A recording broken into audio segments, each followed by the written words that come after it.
animals. Got to rescue a lot of alive people too, which was good. Shortly after that happened, I got back and got deployed for the first time.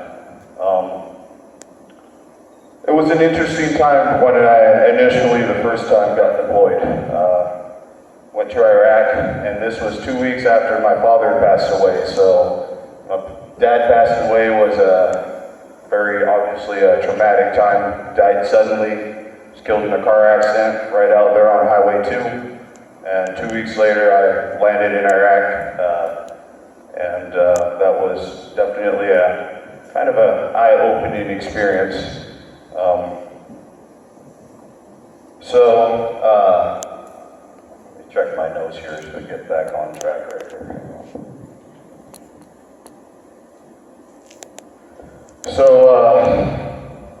Out in Iraq, it's the hottest it got over there. When I was there, it was 140 degrees. Just imagine yourself inside of an oven that's also like a sauna, and that's pretty much how hot it was.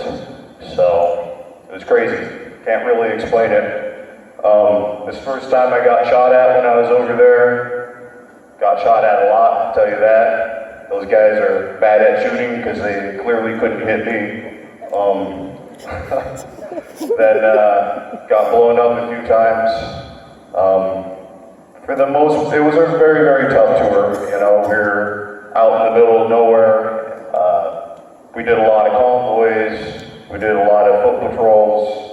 We kicked in a few doors here and there.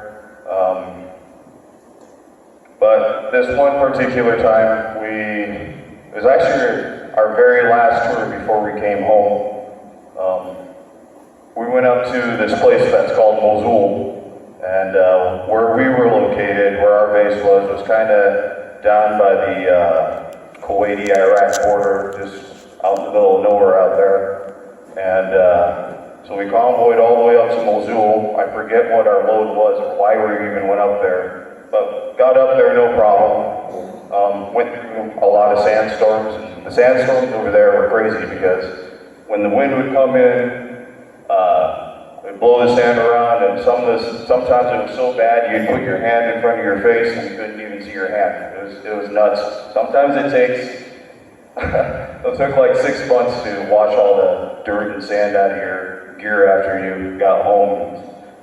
I don't recommend anybody here to ever go there, just to let you know. So, not a very fun place. We went up there, got up there no problem, and this was our last tour. All of us were really happy to go home, be on our last tour to go home.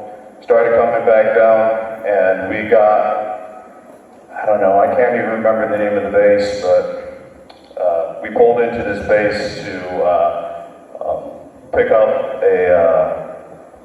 a convoy to bring back down to the Kuwaiti border, and they're like, hey, Private Montgomery, do you want to get up on that Madus, what we call Madus?